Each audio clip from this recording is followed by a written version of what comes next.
Έφυγα απ' το Φαραώ της Αιγύπτου τη σκλαβιά, μ' αρχηγό το Nuestro amado y venerable anciano Efraín de Arizona fue un archimandrita y ex abad del monasterio Filotio en el Monte Athos, guía espiritual de varios monasterios en el Monte Athos y Grecia, y el fundador de varios monasterios en los Estados Unidos.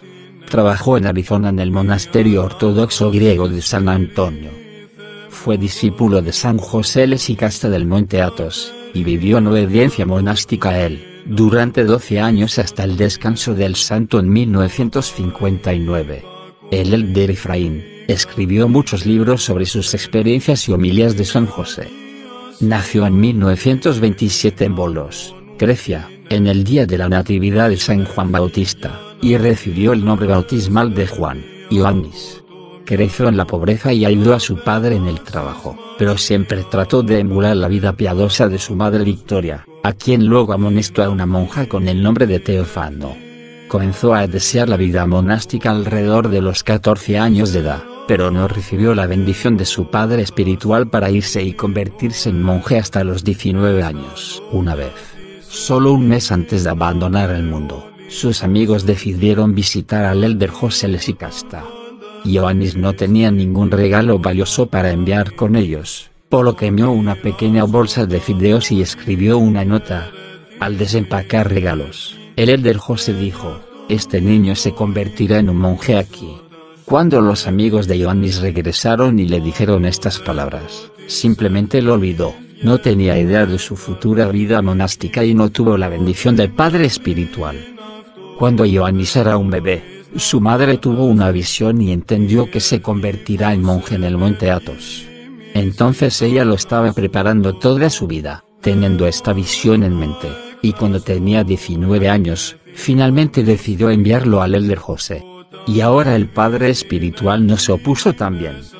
El 26 de septiembre de 1947, Ioannis llegó al Monte Athos, al Skate de Santa Ana. El elder José se enteró de su llegada del santo patrón de Ioannis y de la quelilla del elder José, San Juan Bautista. Como el elder Efraín recuerda en su libro, en el muelle se encontró con el elder Arsenios, quien dijo: "¿Eres Yanakis de Volos?". "Sí, ¿cómo me conoces?". El elder José lo sabe por el precursor de la feria. Se le apareció hoy y le dijo: "Te traje una oveja. Colócala en tu cerca". Entonces Ioannis se convirtió en discípulo de San José Lesicasta, quien lo amodó en 1948 y le dio el nombre de Efraín. Efraín fue posteriormente ordenado un diácono, y luego sacerdote. La vida en la hermandad bajo el elder José fue muy austera y ascética, y Efraín hizo un gran progreso espiritual bajo su santo elder. En su libro, el elder Efraín agradece al elder José por su enseñanza severa, pero muy competente. Solo después de abandonar el mundo, Efraín entendió su orgullo muy fuerte. En el mundo, vivió una vida casta y piadosa y estaba pensando en sí mismo. Solo con el elder José comenzó a verlo, especialmente cuando el elder hizo comentarios sobre su comportamiento. Durante 12 años, Efraín escuchó su nombre del anciano solo 2 veces, en todas las demás ocasiones solo usó apodos abusivos. Pero a sus espaldas, el anciano lo bendecía constantemente. Efraín lo supo más tarde de otras personas. También durante la confesión de pensamientos, el elder José nunca habló bruscamente. Describió en detalle el origen de los pensamientos y errores, por lo que Efraín pensó que el elder lo conoce mejor que él mismo.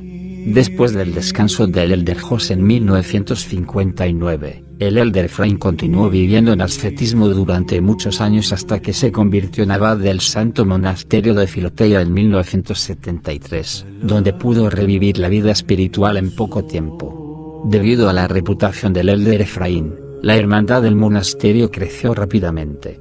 El Consejo del Monte Athos le pidió al elder Efraín que reviviera y expandiera varios otros monasterios en el Monte Athos que tenían un número cada vez menor de monjes. Estos monasterios fueron Seropotamo, Constamonito y Caracayo.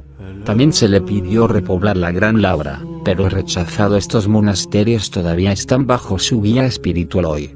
Junto con los monasterios en el Monte Athos, hay varios otros monasterios en Grecia bajo la guía espiritual del elder Efraín, incluido el monasterio de San Juan el Precursor en Serres, el de Panagia la Directora en Portaria, Bolos, y el de Arcángel Miguel. En 1979, el elder Ephraim se enfermó y necesitó una cirugía.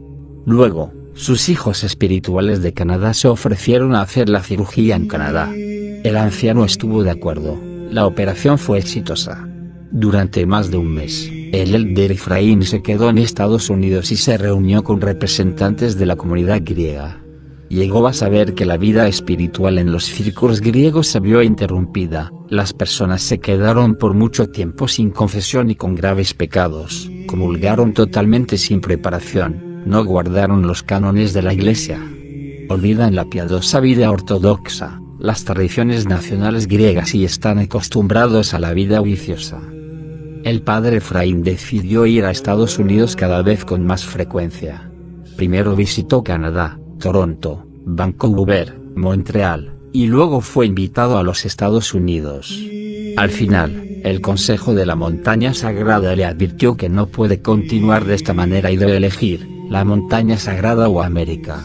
El anciano comenzó a rezar y se reveló que su lugar está en América. Decidió mudarse a los Estados Unidos, para el cuidado espiritual de su rebaño y el renacimiento de la vida espiritual en las comunidades griegas de América del Norte. Al principio, el sínodo de la arquidiócesis del Patriarcado Ecuménico en América resistió, y el elder Ephraim tuvo que buscar la ayuda de Rocor. Como recuerda el elder Ephraim, fui recibido aquí con gran amor y comprensión genuina. Un año después, bajo el patrocinio personal del patriarca de Constantinopla, se resolvió el problema de la jurisdicción. El elder Ephraim regresó honorablemente a su iglesia madre y se le otorgó el derecho de establecer monasterios en Canadá y Estados Unidos. Luego procedió a establecer 17 monasterios en toda América del Norte, siempre después de recibir el permiso de cada obispo griego de la zona. El primer monasterio establecido por el elder Ephraim fue el de Natividad de la Madre de Dios en Pensilvania, cerca de la ciudad de Pittsburgh. El monasterio principal tiene el nombre de San Antonio el Grande y se encuentra en medio del desierto de Sonora en Arizona. Aquí Archimandrita Ephraim reside la mayor parte del tiempo. Llegó al desierto en 1995 con 5 monjes. No había electricidad, ni agua, ni materiales de construcción. Pero el anciano no temía las dificultades e instó a los hermanos a no desesperarse y creer en Dios. Él dijo: vinimos a construir el templo y el monasterio y, por nuestra diligencia, Dios bendecirá nuestro trabajo. Pronto la gente comenzó a donar dinero y materiales. La iglesia principal fue construida en solo 4 meses. Todo el territorio estaba plantado de jardines de olivos y cítricos. El elder Ephraim desarrolló una reputación de ser un confesor lleno de gracia, un verdadero anciano atonita, y tuvo miles de hijos espirituales en todo el mundo, monásticos, clérigos y laicos. Muchos lo consideran el primero en establecer un auténtico monasterio atonita en suelo estadounidense. En su vida, el elder Ephraim fundó 17 monasterios en los Estados Unidos y Canadá para mujeres y hombres por igual, así como un hogar de ancianos. El 7 de diciembre de 2019 a las 10 p.m., hora estándar de la montaña, el elder Ephraim se durmió en el Señor en el monasterio ortodoxo griego de San Antonio en Florence, Arizona. Relato de un hijo espiritual. En los primeros años de la ocupación alemana, cuando dejé de estudiar para poder trabajar, vino como párroco a una de las 2 iglesias veterocalendaristas de Bolos. Como dije antes, el padre Ephraim, discípulo del Starets José. Este hierro monje atonita se convirtió, en mi niñez y adolescencia, en un valiosísimo consejero y un imponderable soporte para mi vida espiritual. Se hizo mi padre espiritual. Escuchando sus relatos y obedeciendo sus dictados, comencé a sentir que mi corazón se apartaba del mundo y añoraba la vida del Santo Monte Athos. Cuando me hablaba de la vida del Starets José, sentía que algo se encendía en mi interior. Así fue como me llené de un anhelo ferviente de conocer al Starets. Como todavía era un niño, seguí con todas mis actividades normales en el mundo, pero, cuando llegué a los 14 años, germinó en mi alma un vehemente deseo de hacerme monje. Sin embargo, mi confesor, el padre Ephraim, me dijo: no puedes irte al Santo Monte, Juan. Aún eres muy pequeño. Espera a crecer un poco y después veremos. Mi mamá era una gran asceta. Se sometía severamente al ayuno, las vigilias y la oración. Era una mujer virtuosa y una gran admiradora de la vida monacal. Me mantenía a su lado, porque una vez, cuando yo era apenas un bebé, recibió en oración el anuncio de que yo llegaría a ser monje. ¿Cómo fue? Un día, mientras hacía sus oraciones, vio como una estrella que salía de la casa y en el firmamento se dirigía al Santo Monte. En ese momento, escuchó una voz que le decía: de tus 3 hijos solo este vivirá. Asustada, mi madre exclamó: ¡ay de mí, se me van a morir 2, y me quedará solo este! Ella interpretó literalmente esa visión, aunque su significado verdadero era que ese niño habría de vivir con Dios. Posteriormente entendió que la voluntad de Dios era que yo me fuera al Santo Monte. Por eso, se dedicó a educarme correctamente y con gran disciplina, sin apartarme de su lado, para poder presentarle a Dios una ofrenda lo más pura posible. Ciertamente, mi mamá era un ejemplo digno de imitar. ¿Cuántas veces la veía, orando toda la noche, encerrada en la cocina, derramando verdaderos ríos de lágrimas? Qué distinto sería el mundo si todas las madres tuvieran esa misma preocupación por hacerse agradables a Dios. Como dije antes, tuve que dejar la escuela para empezar a trabajar, porque en esos duros años de la ocupación alemana hubo una terrible hambruna. Por la escasez, comía tan poco, que apenas me podía mantener de pie. Trabajaba, sobre todo, en el taller de carpintería de mi padre. Otras veces vendía cosas en las calles de bolos. Bizcochos, quinina, botones, cerillas. Compraba todo lo que encontraba y después lo revendía, para poder ayudar al sustento familiar. Eso sí, siempre andaba con miedo de encontrarme con los alemanes o los italianos. En esos tiempos tan difíciles, nuestra única esperanza era Dios. Cuando volvía a casa, mi mamá nos llevaba a la iglesia, tanto para participar en los oficios litúrgicos como para confesarnos con el padre Efrén. Este nos hablaba de lo efímero de la vida, del amor de Dios y de cómo confesarnos, del llanto al orar, del Starets José y del Santo Monte Athos. Así, poco a poco, comenzó a nacer en mí el deseo de unirme a Dios. En esos años, la hambruna y la malaria les cegaron la vida a muchísimas personas en bolos. También yo me enfermé de algo que desconocía qué era. Me mantenía con fiebre y náusea. Finalmente tuvieron que llevarme al hospital. Por lo limitado de los recursos disponibles, los médicos eran incapaces de emitir un diagnóstico preciso, así que en un momento dado se veía que también yo habría de morir pronto. Con la ayuda de Dios pude salir recuperado del hospital, pero todo lo ocurrido me ayudó a entender lo falso y vacío de esta vida. Y así fue como se fortaleció en mi interior el deseo de hacerme monje. Porque tuve la bendición de gozarme de su presencia llena de gracia, doy testimonio ante Dios y ante los fieles, de este enviado suyo. Juan 1:6.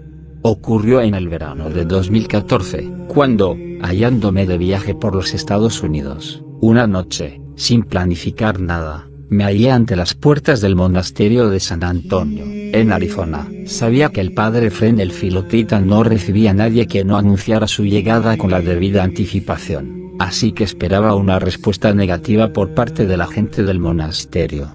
Sin embargo, no solo fui recibido y aconsejado, sino que el mismo padre Efrén me acompañó en la vigilia nocturna, que fue seguida por la celebración de la Divina Liturgia, instándome a permanecer en el trono obispal para bendecir a toda la congregación. Él se quedó en el asiento contiguo. Desde mi sitio pude ver que había un asiento vacío junto al suyo.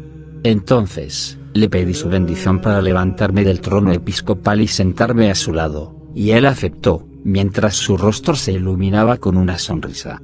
Posteriormente, me dio una cuerda de oración, la cual me puso en la mano. Durante todos los oficios litúrgicos de aquella noche, sentado al lado del padre Efrén, experimenté una dulzura, un gozo gratífico que no podría expresar con palabras, una fragancia celestial que me acompañó durante mucho tiempo.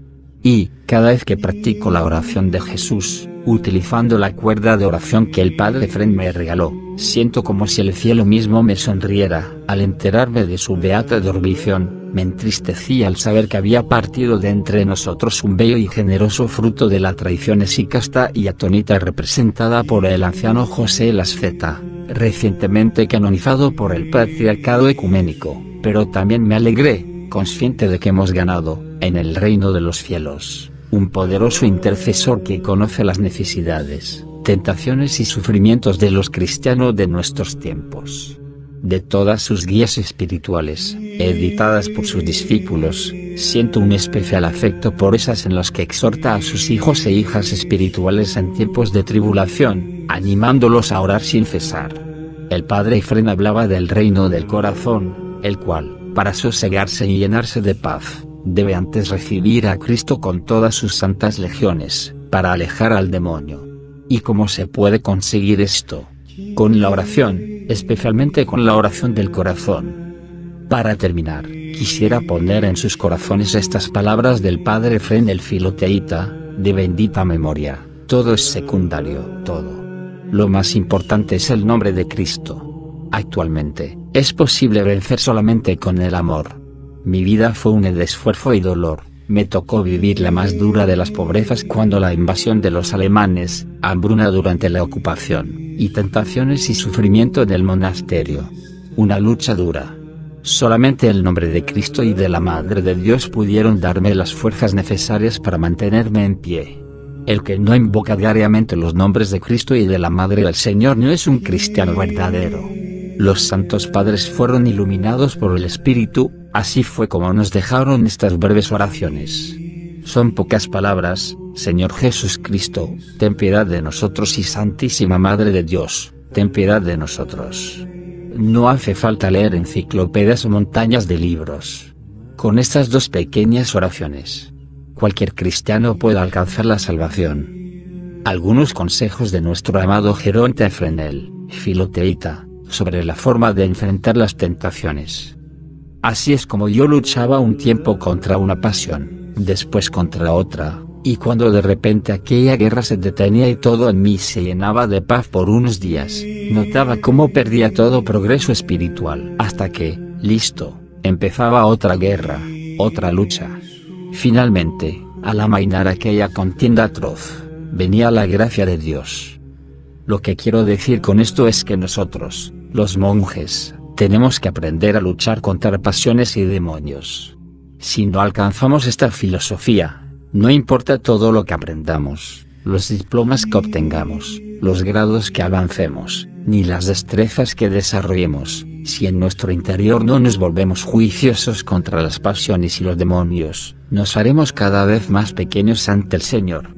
Y pasarán los años, hasta que nos toque partir de esta vida. A menudo decimos, llenos de convencimiento, que en algún momento empezaremos a envejecer, para luego morir.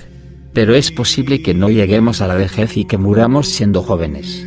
Por eso, es importante que aprendamos a estar siempre atentos y también a esforzarnos y a purificarnos, de manera que poco a poco podamos acercarnos cada vez más a Dios. Mi Starets, cuando velaba, pasaba horas enteras sumergido en la oración. Venía el sueño: demonio malvado, como le decía, y, debido a su enfermedad, le costaba moverse como lo hacía yo, que era joven, para hacer algo que le ayudara a ahuyentar el sopor que hacía cuando lo atormentaba el sueño o cuando no encontraba el don de la oración. Empezaba a cantar los troparios específicos del entierro y en ese momento se acordaba de la muerte, la partida del alma y el juicio final, e inmediatamente se erguía y se echaba a llorar. Así, viendo que el sueño se disipaba, empezaba de nuevo con la oración en el corazón, y no salía de su celda hasta completar 7 u 8 horas orando. Y esto lo hacía cada día. Recuerdo que me decía: ¿sabes qué hago, hijo? ¿Qué cosa, padre? Estoy aquí y me hago con un tesoro cada día. ¿Qué tesoro, padre? Mira, estoy aquí y me examino a mí mismo, para ver en dónde tengo alguna pasión, en dónde cedo, qué pasión me domina. Mi conciencia me lo muestra. Mi brújula me muestra en dónde soy débil. Y en el acto empiezo a luchar contra dicha pasión. Al día siguiente me muestra otro punto débil. y empiezo a luchar en ese lado. Así, luchando contra una pasión, después contra otra, etc., poco a poco empiezo a ver cambios en mi interior. Decían los padres, trabajas cuando eres joven, recoges cuando llegas a viejo. ¿Qué quiere decir eso, padre? Veamos, hijo. Ahora que eres joven, aprende a luchar contra las pasiones, los pensamientos y las imaginaciones, esfuérzate en tu obediencia, persevera en tu trabajo, suda, vela. Todos estos trabajos y toda esta lucha constituyen una obra que lleva años enteros. Cuando tu cuerpo ceda y no tenga más fuerzas para luchar contra una u otra cosa, cuando pasen los años, habiendo hecho lo necesario de joven, Dios tomará esto en cuenta y te dará una jubilación, y, en función de tu campo de actividades y del lugar, recibirás la pensión correspondiente. ¿En qué consiste esa retribución? En la gracia de Dios. En lo que a mí respecta, si me preguntaras, hijo, te respondería que en mi interior siento el paraíso. La oración fluye con naturalidad, y la gracia viene en abundancia. No veo más pasiones, siento que todas se han paralizado, la guerra ha cesado, no tengo más pensamientos, nada más me estremece. Todo esto no son cosas de hoy o de ayer, sino de mi juventud. Entonces todo eso tuvo lugar. Ahora ha llegado el momento de recibir el pago. Ora sin cesar. Que Dios te conceda su bendición desde el inicio. Que la oración no se aparte de ti, o, mejor dicho, que tú no te apartes de la oración, porque ella es la vida del alma, la respiración del corazón, la dulce y fragante primavera que engendra otra primavera, una espiritual, en el alma que lucha. Hijos míos, la oración y la humildad son las armas todopoderosas que debemos tener permanentemente en nuestras manos, con una atención siempre lúcida, porque éstas, con el auxilio de Dios, habrán de darnos la victoria sobre los demonios. Paciencia, hijos míos, y no pierdan el valor. Oren con intensidad, no se dispersen en cosas terrenales, y aunque tengan preocupaciones, no olviden que son pasajeras. Mantengan la oración y el recuerdo de la muerte siempre ante sus ojos. Tengo siempre al Señor en mi presencia, lo tengo a mi derecha y así nunca tropiezo. Salmos 15, 8. Si oras fervientemente y sin cesar, no caerás. Sin embargo, si descuidas la oración, sufrirás una terrible caída general. El Starets decía que la delicadeza en el monje consiste en decir perdóneme y bendito sea. ¿Cómo? Cuando se equivoque y sea reprendido, no debe poner mil y una excusas, sino simplemente decir, perdóneme. Y cuando se le pida algo que implique la renuncia a su voluntad, debe saber ceder con humildad y decir, bendito sea. Y agregaba, un buen comienzo significa un final aún mejor. Y un mal comienzo trae siempre un final aún peor. ¿En qué consiste un buen comienzo, Geronta? Cuando ustedes, los monjes, obedecen, cuando renuncian a su propia voluntad, cuando respetan su canon, cuando no le ocultan nada a su Starets y cuando hacen lo posible por no enfadarle. Listo, en esto consiste un buen comienzo. Pero, especialmente, significa pensar lo mismo que el Starets. Y se equivoca el Starets. También ustedes. Lo interesante es que, en realidad, ustedes no se estarán equivocando, porque la obediencia no permite que el discípulo hierre, aunque el Starets sí lo haga. La obediencia auténtica no deja que el discípulo se pierda. Ustedes obedezcan con los ojos cerrados y no teman. Signo de exclamación abierta, bendito sea. Esto es algo que aprendí bien, de manera que no fue necesario que me lo repitieran. Contentar al Starets, me repetía en mi interior. Nada más. Si hago lo que él me pide, no habrá nada a qué temerle. Este consejo simple, pero que esconde una gran fuerza espiritual, me lo grabé en el alma, lo hice mi querido y mi tesoro, y me dije con determinación, concentraré toda mi atención en hacer esto. Y, en verdad, busqué la manera de agradar siempre al Starets, de no entristecer con nada, y de hacer de mi forma de vida uno que respondiera a lo que él esperaba de mí. Y pensaba en mi interior, si no consigo esto, es que el propósito por el cual me aparté del mundo ha fracasado. Y pude ver esto en la práctica, cuando el discípulo se esfuerza en cumplir con cero los mandatos de su Starets, le acompaña la bendición de Dios, porque es imposible que el discípulo que con humildad busca agradar a su mentor se equivoque en su vida espiritual, mucho menos que pierda el reino de Dios. Veamos el ejemplo de San Simeón, el nuevo teólogo. Debido a su perfecta obediencia hacia su starets, a su sólida confianza en él y a su humildad, se hizo digno de recibir la gracia del Espíritu Santo en abundancia.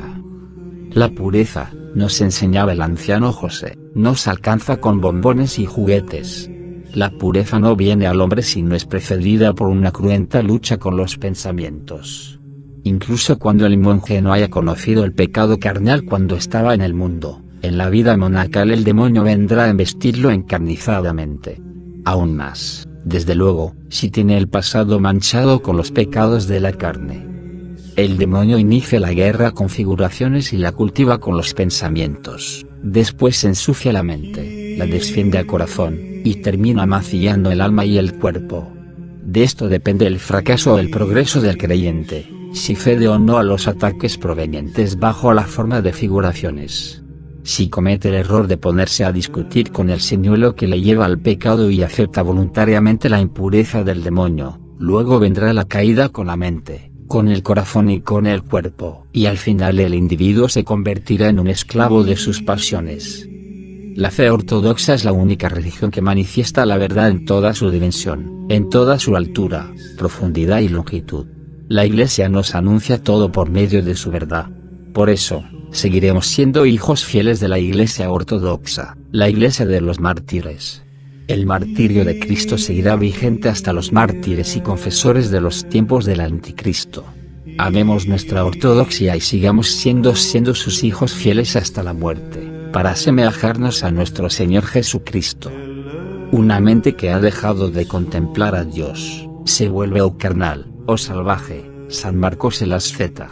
En otras palabras, cuando la mente se aleja de los distintos modos de contemplar a Dios como la oración, la meditación sobre las contemplaciones espirituales y sobre nuestros propios pecados y pasiones, o la reflexión sobre el infierno y sobre las incontables bondades que prodigiosamente Dios esboza sobre todos nosotros, los astutos demonios vienen y la llenan con sus propias contemplaciones, que la llevan al abismo de los pecados carnales o los de la ira y el enfado. Cuando la mente no contempla pensamientos redentores a excepción de los pensamientos necesarios para poder vivir, se obsesiona con las contemplaciones pecaminosas y se vuelve carnal o salvaje. Así, hermanos, estemos atentos a lo que pensamos, de manera que no le permitamos a nuestra mente caer en pensamientos pecaminosos y pasionales, porque esto es una falta muy seria, con consecuencias muy graves. Estemos atentos a nuestra imaginación. No le permitamos a nuestra mente aceptar alucinaciones de los hombres o imágenes pecaminosas que vienen a atormentar nuestro cuerpo, o a inducirnos a la ira y al enojo. Mejor esmerémonos en conservar nuestra mente libre de tal clase de ensueños, de manera que, libre y pura de todas esas cosas, pueda orar permanentemente y tener contemplaciones divinas. Por medio suyo se hará más ferviente y escalará los peldaños celestiales hacia la santificación del alma. Mientras más te acerques a Dios, más te iluminarás y más fuertemente brillarás. Y mientras más lo ames, más amarás a tu semejante. ¿Ves a tu semejante? Estás viendo a Dios mismo, decía San Isaac el Sirio. En verdad, ¿qué sentido tiene conquistar el mundo entero, si no podemos ganarnos a nuestros hermanos con nuestro amor? ¿Qué sentido tiene descubrir más y nuevas galaxias, si no logramos descubrir la estrella de Belén, al Dios del amor? ¿Qué mundos nuevos esperamos que nos muestren los telescopios, cuando ignoramos el mandamiento nuevo, el del amor? Sin amor todo es inútil, desagradable y miserable. Nuestro sufrimiento carece de amor, clamaba San Ticón de Zadonsk. Todas las cosas y logros del hombre adquieren valor solo por medio del amor. Pero el amor es también discernimiento, que, a su vez, es un arte. Si ignoramos el arte del amor, no sabemos amar. El amor soslaya los caprichos de mi hermano, le perdona sus faltas, soporta sus exabruptos, cede ante la envidia, ignora la ironía, disipa las sospechas, no toma en cuenta los insultos, no condena y no murmura en público. El amor cubre todos los defectos con nobleza y generosidad espiritual. El amor es paciente, es servicial, el amor no tiene envidia, no es presumido ni orgulloso, no es grosero ni egoísta, no se irrita, no toma en cuenta el mal. Y Corintios 13, 4-5, dice San Pablo. El amor, por su sinceridad y sencillez, no sabe lo que es el mal. Es puro y cristalino como el agua de un lago, al cual ni el más fuerte viento de maldad y perfidia podrían perturbar. El hombre que ama es el más grande vencedor en la lucha espiritual. Él vence con su sonrisa y sus bondades, y si en algunas situaciones ceder parece una derrota, por el amor se vuelve una victoria. San Gregorio el teólogo dice, por medio del amor es que vencemos. Los trofeos del amor son refulgentes, y la corona del amor es inconmensurablemente preciosa. Por eso, no olvidemos que todo amor grande es uno crucificado. El amor asciende con nobleza los peldaños del Gólgota y siente el dolor, como aquel que padeció en la cruz. Cualquier abnegación es un sacrificio que tiene su propio valor.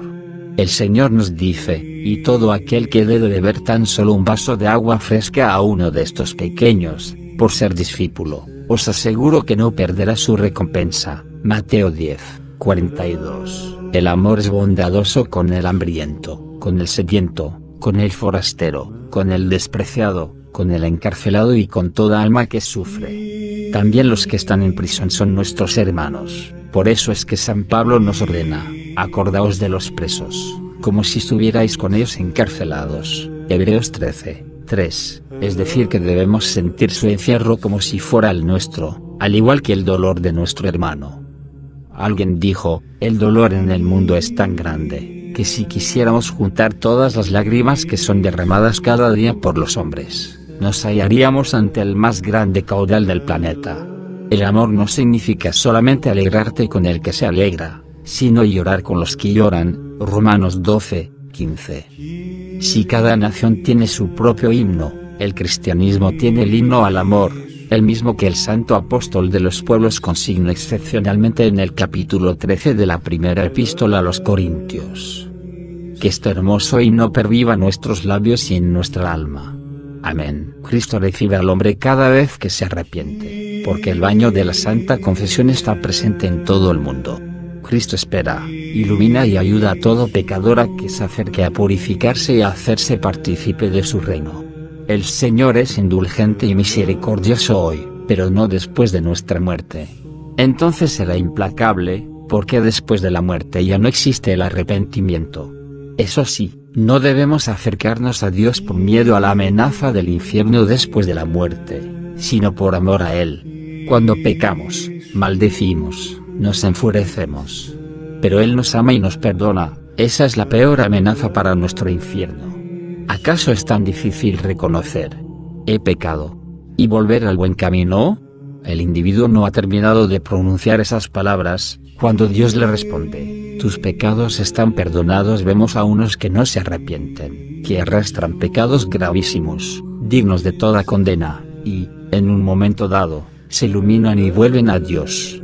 Y se arrodillan y confiesan sus faltas ante el juicio espiritual, recibiendo la absolución de las mismas. Sin grilletes ni prisión, el hombre culpable de incontables faltas podría recibir el perdón, pero no lo hace porque el demonio no le deja, porque quiere tenerlo atado el día de su muerte y llevarlo al infierno que no tiene retorno.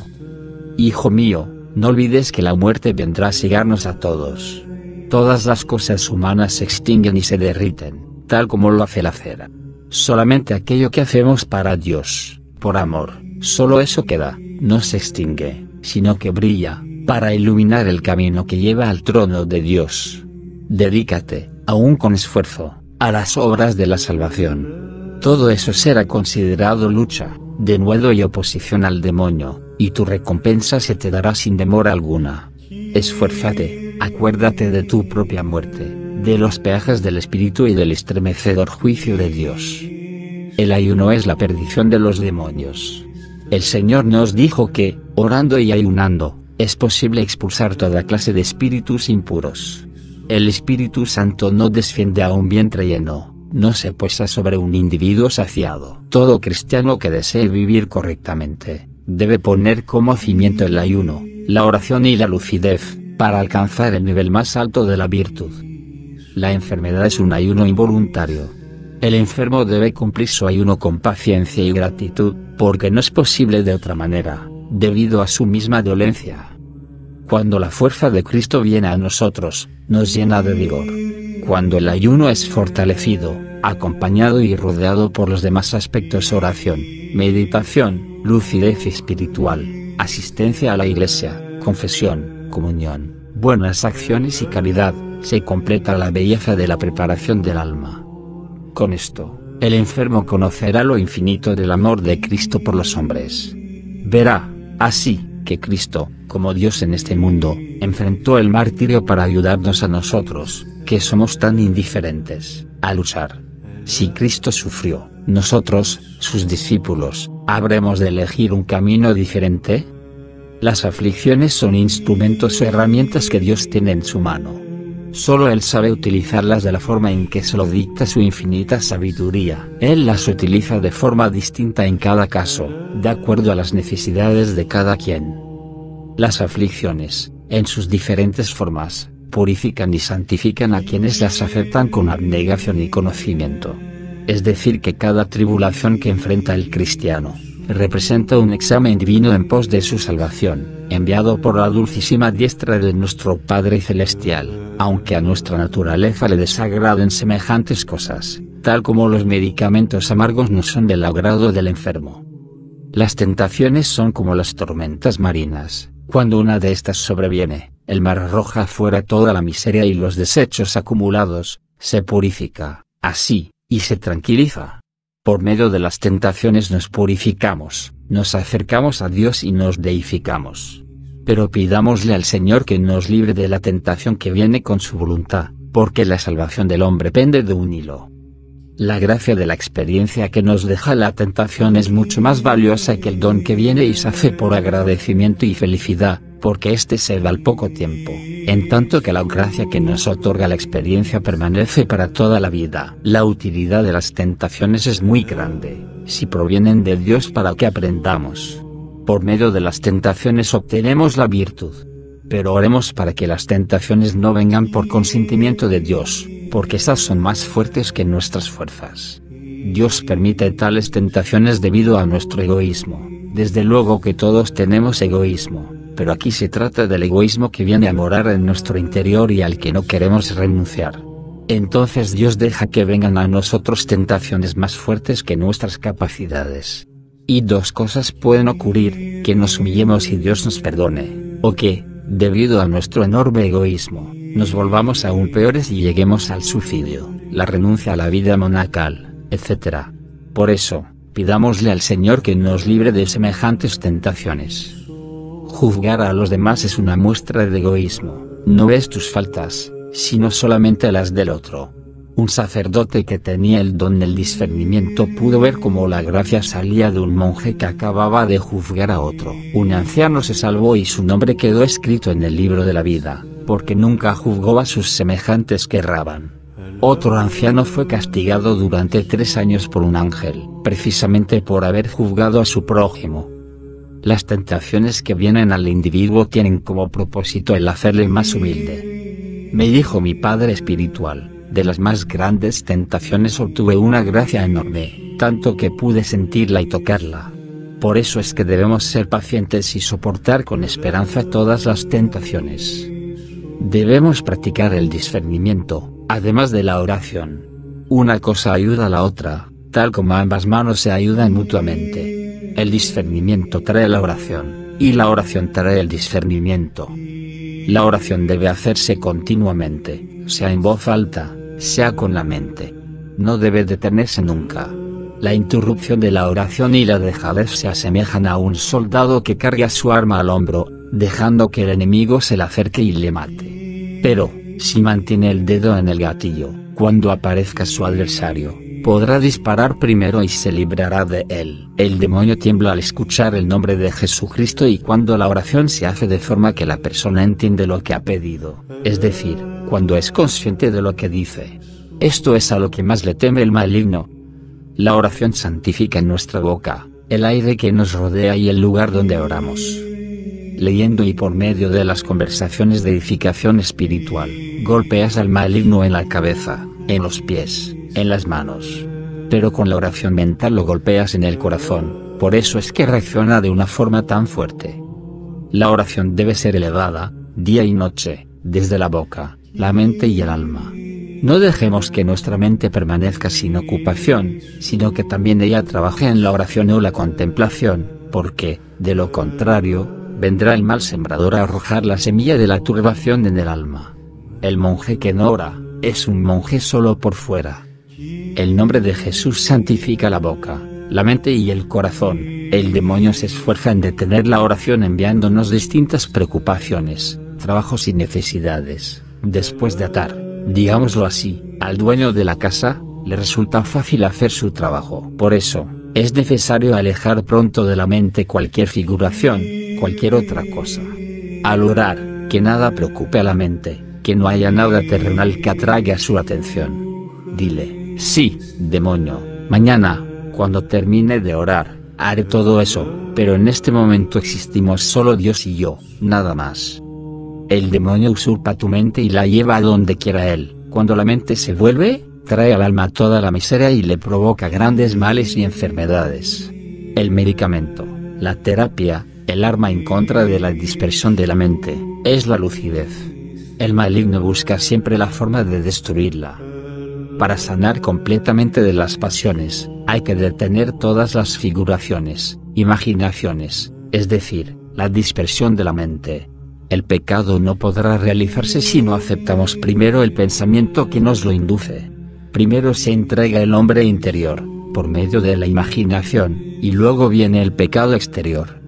Si la mente no se purifica de las figuraciones, Dios no escribirá sobre la losa de la mente sus palabras. Los demonios ponen una multitud de obstáculos para que el hombre no ore, porque todas las trampas del maligno son destruidas por la oración. La oración es una poderosísima arma que impide que el pecado se acerque.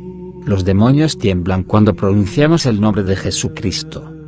La práctica de la lucidez es el oficio de los oficios y la ciencia de las ciencias. Por tal razón, se necesita de un mentor adecuado, uno que conozca bien este quehacer. Pero también se necesita obediencia completa, porque si para aprender un oficio o ciencia debemos atender todo lo que nos dice el maestro, en la ciencia espiritual se necesita de mucha más obediencia, porque en esta el demonio intentará constantemente arruinarlo, obstaculizarlo todo. Es como si, por ejemplo, un maestro intentara enseñarle una profesión a su aprendiz, al tiempo que otro maestro, que está a un lado, trata de deformar las enseñanzas del primero y convencer al alumno de que las cosas son distintas. Luego, pensemos si es posible que el aprendiz se instruya correctamente, si todo el tiempo escucha lo que le dice el otro, que busca perderle, y sin estar atento a las enseñanzas del verdadero maestro espiritual. Debido a que el trabajo de nuestra mente no está completo, no recibimos el consuelo espiritual y buscamos aliviarnos con largas conversaciones, riéndonos y atendiendo solamente las cosas exteriores. Si, al ser atormentado por algún pensamiento malicioso, no te confiesas o no oras para que desaparezca, pronto se convertirá en una verdadera tortura para ti. Qué terrible es tomar parte con los demonios. Los santos padres utilizaban el recuerdo de la muerte como un método para adquirir la lucidez y el discernimiento, y oraban constantemente, orando para no pecar. ¿Cuánto más deberíamos orar nosotros, que estamos enfermos? Su amor por la Madre del Señor era casi imposible de describir. No he conocido a nadie que ame tanto a la Madre del Señor, después de Dios, como lo hacía el santo Starets José. Sus ojos derramaban lágrimas con tan solo escuchar su santo nombre y tan solo con ver su icono o escuchar algún cántico dedicado a ella. Cierta vez, viendo que no podía dormir, me contó que era lo que le impedía descansar. Solamente me acordé de la Madre del Señor, y ya no pude dormirme. Ese mismo amor ferviente puede observarse en los siguientes extractos de algunas de sus cartas. Soy incapaz de acercarme y simplemente besar el icono de la Madre del Señor, para irme después. Cuando me acerco a su icono, siento como si fuera un imán que me atrae hacia él. Y quisiera estar horas enteras venerándolo, porque un nuevo impulso de vida llena mi alma, llenándome de gracia y me impide alejarme. Se trata del amor, el afecto divino, un fuego que quema. Es algo que, una vez entras a la iglesia, sale a tu encuentro cuando se trata de un icono milagroso, y te llena un halo de agradable aroma, que podrías pasar horas enteras maravillado, fuera de ti, en el fragante paraíso. Tal es la gracia que la Madre del Señor otorga a aquellos que guardan la pureza del cuerpo. Todos los santos le ofrecieron muchísimas loas a la Madre del Señor, pero yo no he podido encontrar una más bella y más dulce, para llamarla, que esta, Madre mía, mi dulce madrecita. Cada vez que la llamamos, ella acude inmediatamente a socorrernos. Ni bien has terminado de decir, Santísima Madre de Dios, ayúdame, cuando, como si se tratara de un rayo, atraviesa tu mente y llena de luz tu corazón. Y atrae tu mente a la oración, y tu corazón al amor. Muchas veces pasas la noche entera entre suspiros y clamándole con tu oración, exaltándola, y especialmente a aquel a quien sostiene entre sus brazos. Durante mucho tiempo le pidió a la Madre del Señor que viniera a llevárselo, para poder descansar. A menudo estrechaba el icono entre sus brazos y oraba, lleno de lágrimas, ¿cuándo vas a venir?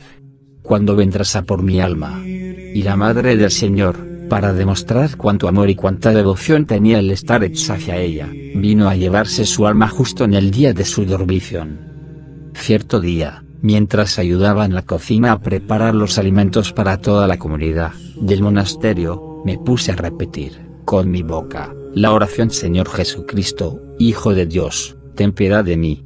El Starets comenzó a seguir mis repeticiones con su cuerda de oración y se alegró mucho al ver que yo podía trabajar y orar al mismo tiempo, porque, si veía a algún hermano que, trabajando, no repetía aquella oración, se preguntaba, ¿qué estará repitiendo este monje en su interior? ¿No estará divagando?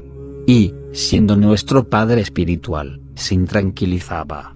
Pero cuando nos oía pronunciar la oración de Jesús, se serenaba, porque confiaba en que orábamos de verdad. Volviendo a aquel día, cuando estuve repitiendo esa oración mientras cocinaba, lleno de alegría y sabiendo que le quedaba poco tiempo de vida, el Starets me dijo: Hijo mío, conserva siempre esa oración. Ella será tu consuelo en esta vida.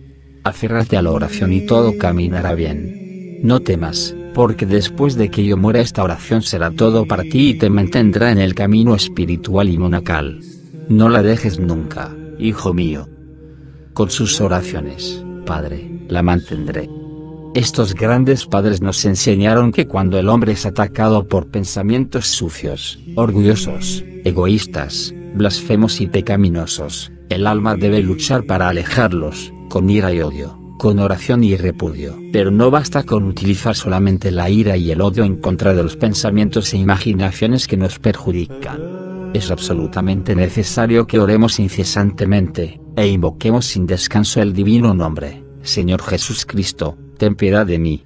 De acuerdo a los santos padres, el nombre de Cristo encierra una irresistible fuerza de regeneración. Es decir, esta oración de Jesús tiene la fuerza para regenerar el alma que ha caído y se ha debilitado, o se ha vuelto indiferente y ha pecado. Hay días y periodos en la vida del hombre espiritual en los que éste siente un vacío en su interior, un debilitamiento en su alma. Algo falta, algo ha salido de él y no sabe cómo recobrarlo, no sabe cómo recuperar la fuerza y el don original que tenía su alma. No sabe cómo restaurar la plenitud perdida. En estos casos, los santos padres nos enseñan que debemos retomar la oración. Sí, es necesario volver a orar, sea con la boca, sea con la mente o con el corazón, y esa plenitud perdida de volver. Es posible reencontrarla, solamente si nos esforzamos en la oración. Pronuncia en todo lugar el nombre de Jesús, para recibir el medicamento adecuado en tu debilidad. ¿Sientes dolor? Llamando el nombre de Jesús hallarás luz y consuelo. ¿Sientes tristeza? Llama a Jesús, y el consuelo se hará presente dentro de tu corazón. ¿Te llena la desesperanza?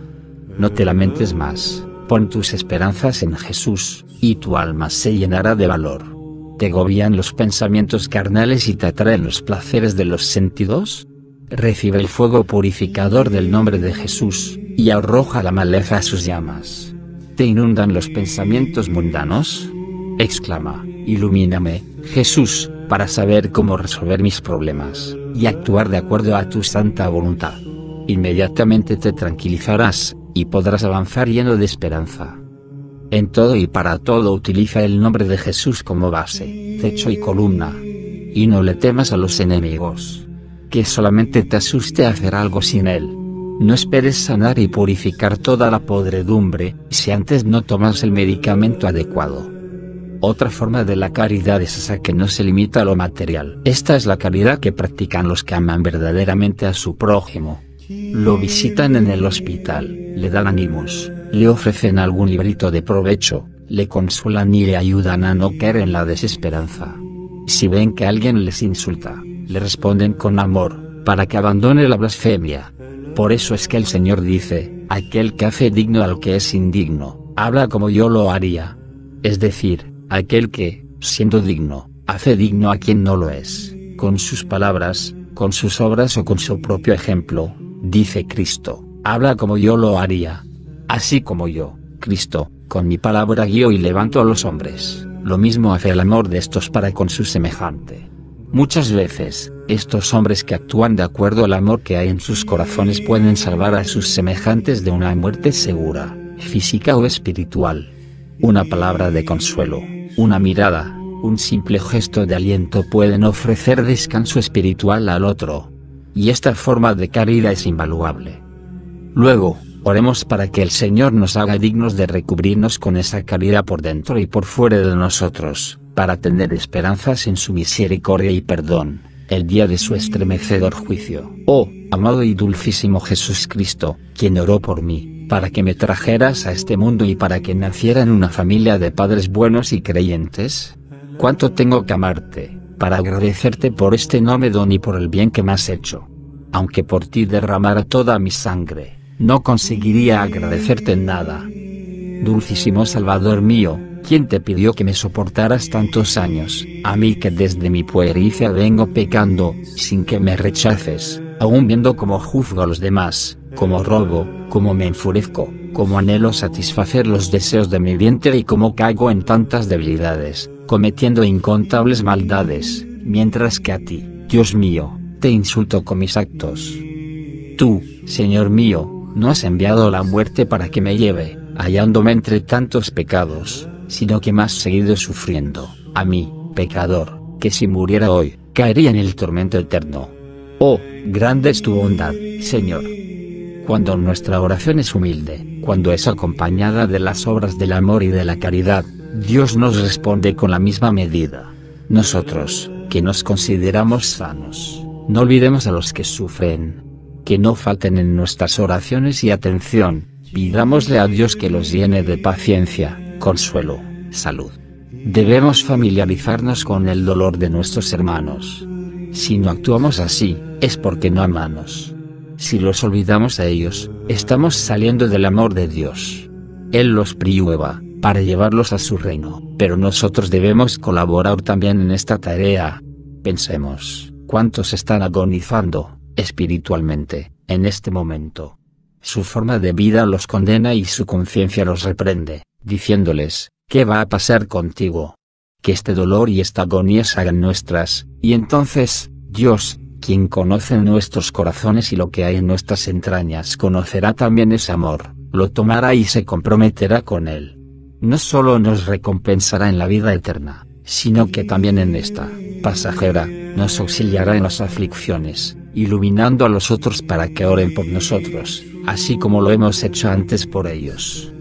El principio, el estar hecho será inflexible en relación a la enfermedad y los médicos. Sin embargo, al final de su vida y cediendo a las súplicas de sus discípulos, aceptó ser atendido por algún doctor.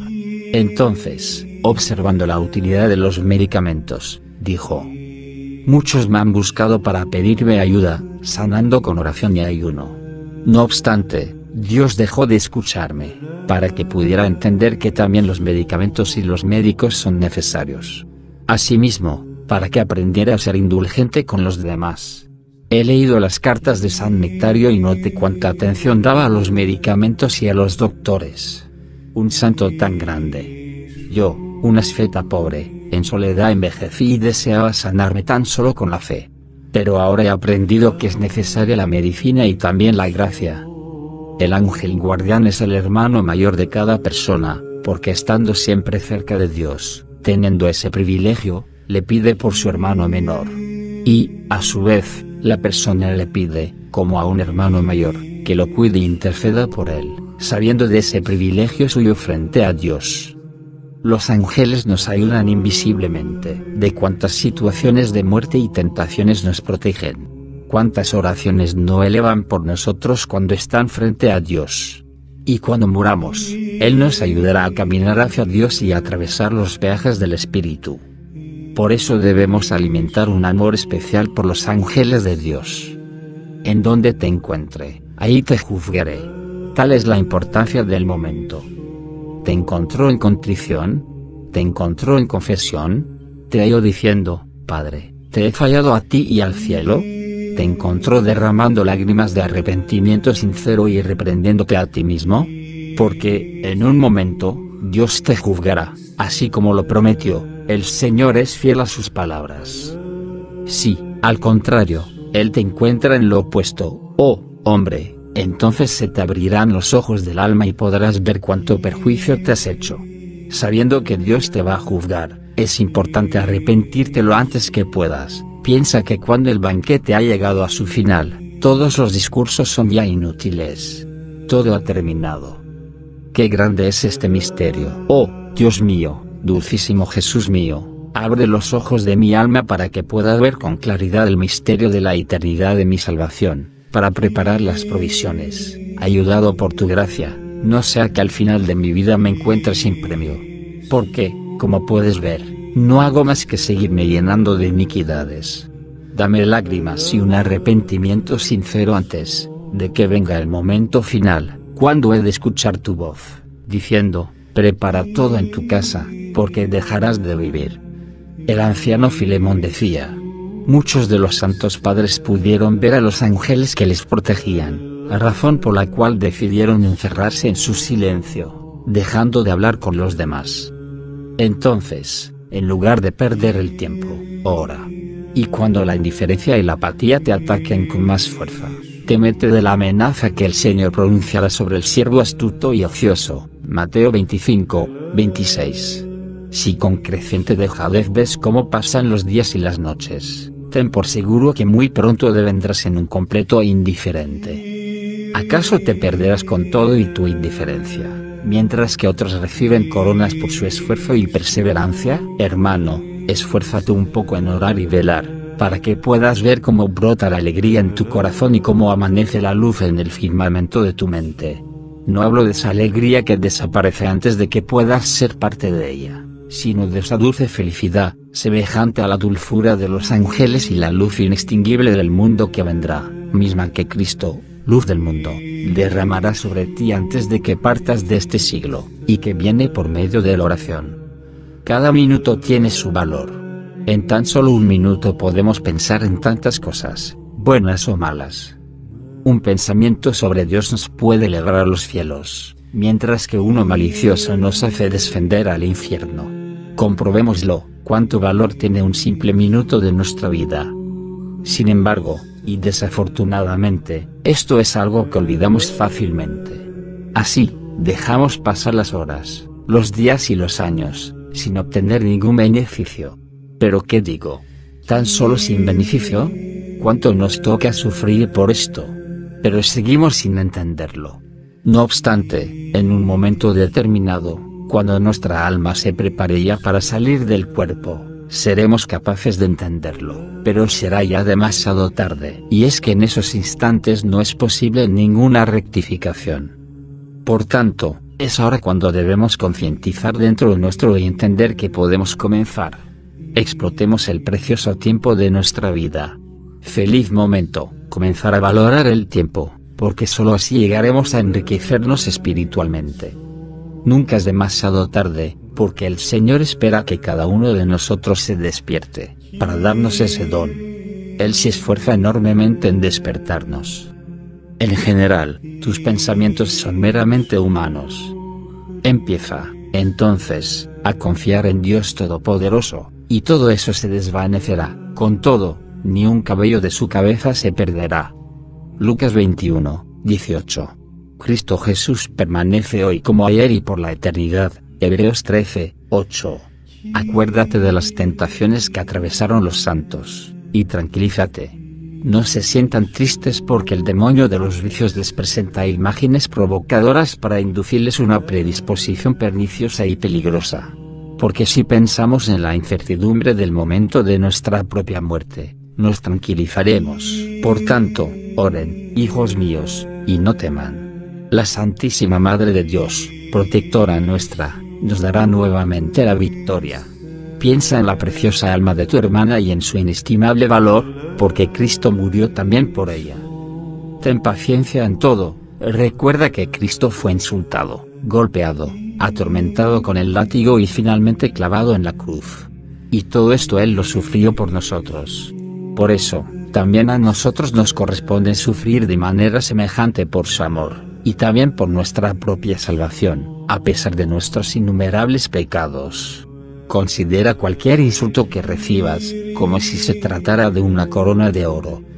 Amado y venerable Startse Ephraim, ruega a Dios que salve nuestras almas.